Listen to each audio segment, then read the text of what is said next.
The gorge is cold in January. It always is. The River Severn slides through the valley below Coalbrookdale like something ancient and indifferent, green-black in winter light, carrying the sound of industry on its fog. Furnaces burn day and night on the banks. Hammers ring. Somewhere deep in the hillside, the earth is being emptied. It is 1779, and a 28-year-old man is trying to build something that has never been built before. His name is Abraham Darby III. He inherited the ironworks at Coalbrookdale from his grandfather's legacy, a dynasty forged from a single, world-changing decision made 70 years earlier when Abraham Darby I discovered you could smelt iron with coke instead of charcoal. That moment, in these very hills, in this very gorge, cracked open the Industrial Revolution. And now, the grandson stands at the river's edge, staring across the 100-foot gap, all holding a set of drawings that his architect, Thomas Pritchard, produced before dying. Drawings for a bridge made entirely of iron. Nobody has done this, not anywhere, not ever. The problem they're trying to solve is old and obvious. The Severn Gorge is one of the most industrially active valleys in Britain. Iron masters, coal miners, potters, traders, all of them need to cross. The ferry boats are slow, unreliable, and dangerous in winter floods. A toll bridge has been proposed, debated, blocked, proposed again for 2 decades, but nobody can agree on material. Stone would require scaffolding no one can afford. Timber rots, and iron is expensive, unpredictable, and no one has ever cast it on this scale. Darby says, "We will cast it on this scale." He commissions the castings from his own furnaces. And here's where something extraordinary and quietly absurd begins to unfold. Darby and his ironmasters are supremely skilled in working iron, but they are not bridge engineers. So they do what craftsmen do. They fall back on what they know. The joints they designed for the bridge, the connections between iron rib and iron rib, iron ring and iron arch, are wooden joinery techniques.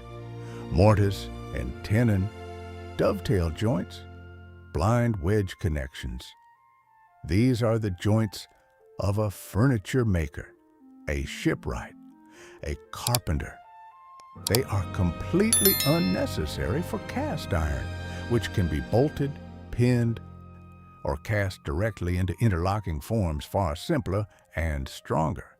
But Darby doesn't know that, because no one does.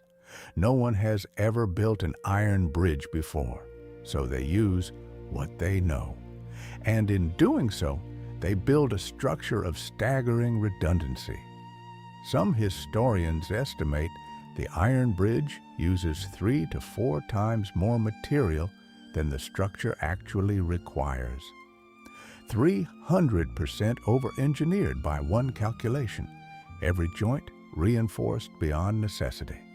Every rib thicker than physics demands, and that is precisely why it is still standing.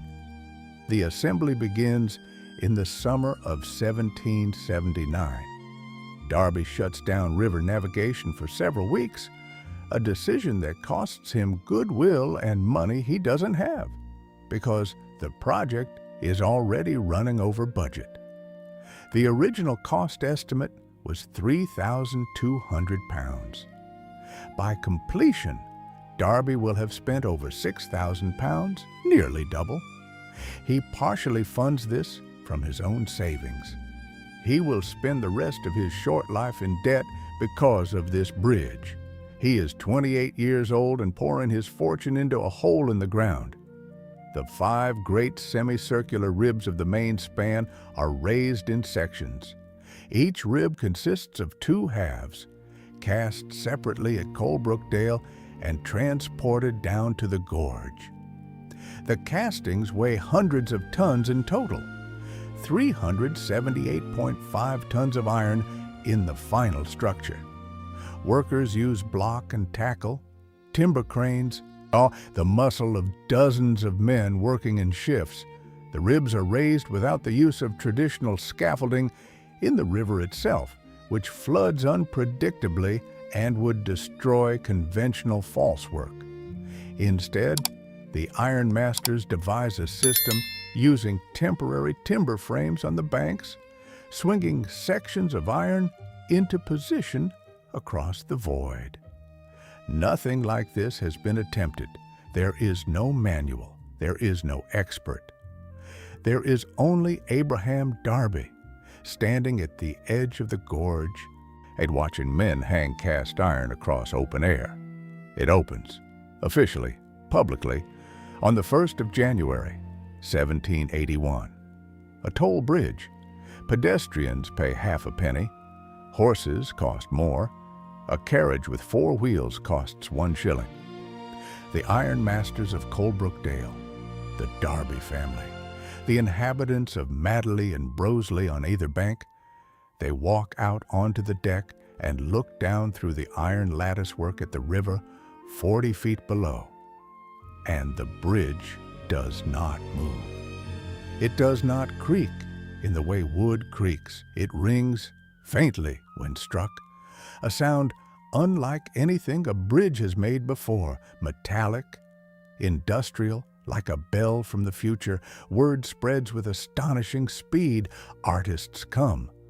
The Welsh painter William Williams captures it in the same year it opens. The bridge arching over a gorge lit by furnace glow and moonlight, a scene that reads simultaneously as natural landscape and apocalyptic industry. J.M.W. Turner will sketch it. Michelangelo Rooker will paint it. The Iron Bridge becomes, within a decade, one of the most reproduced images in European art. Not because it is beautiful, though it is, but because it represents something people sense but cannot quite name. A threshold, a hinge point, the moment the old world cracked open. Engineers come too. They come from France, Prussia, America. They measure, they draw, they argue about the joints. They copy the design imperfectly and build bridges across their own rivers.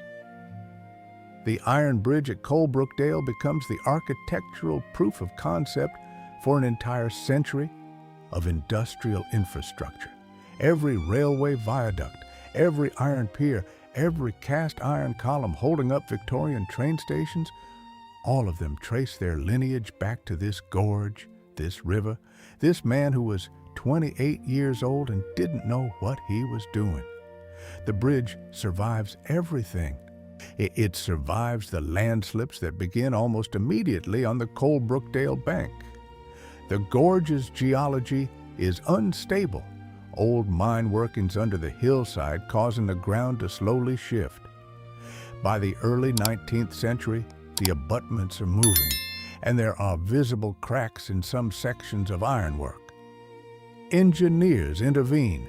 They reinforce the abutments with additional masonry. They add iron bracing. The bridge flexes microscopically under load, but never fails. And because those over-engineered joints, those absurd, unnecessary furniture-maker joints, distribute stress in ways no one designed intentionally. The redundancy absorbs what the ground is doing to the bridge and says, "Not today." It survives industrialization, survives the decline of the iron industry in the gorge, survives the closure of the Coalbrookdale furnaces, the emptying of the valley, the quiet that follows the noise. By the late 19th century, the Iron Bridge Gorge is a shadow of what it was. The furnaces are cold, the workers are gone. The ferry traffic it was built to replace is gone, but the bridge stands over a river that no longer needs it, unchanged. Traffic is restricted to pedestrians in 1934. when the structure shows wear from motorized vehicles. By 1950, the bridge is scheduled for demolition. A cost-benefit calculation, old iron, old design, limited modern function. The estimate for replacement is made. And then something shifts. People begin to understand what they are looking at.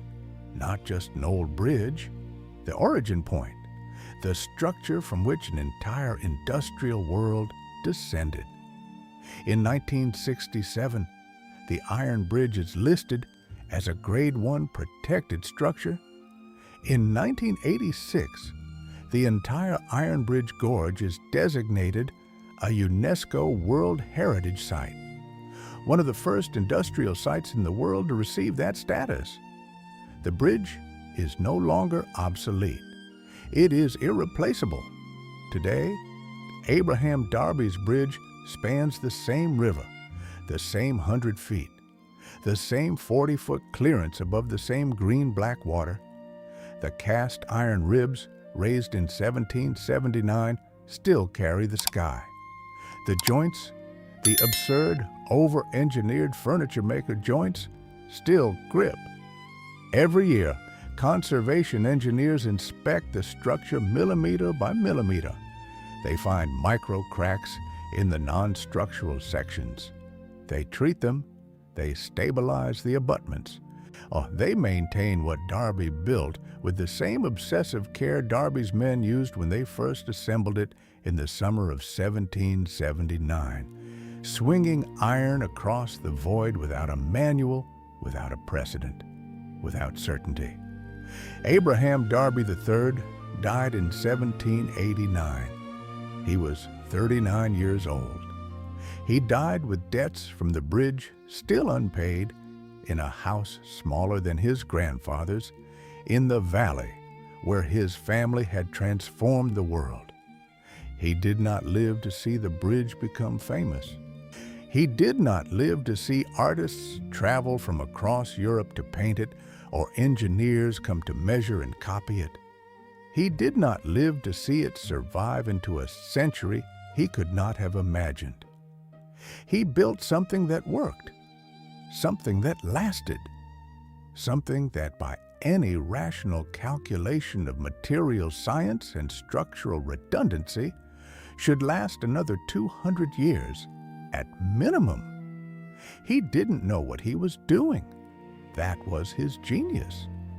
We build today with precision software, optimized material quantities, load-bearing calculations accurate to fractions of a percent. We build bridges designed to last exactly as long as they need to, not a decade more. Efficient, rational, economical. And when they age, we replace them, because replacement was always the plan.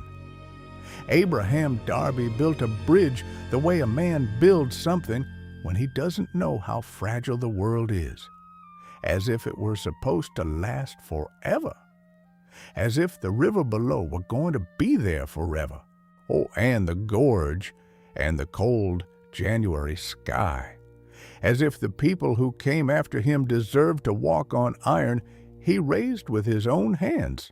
Over a river he stood beside at 28, watching men hang cast iron over open air. 246 years later, they still do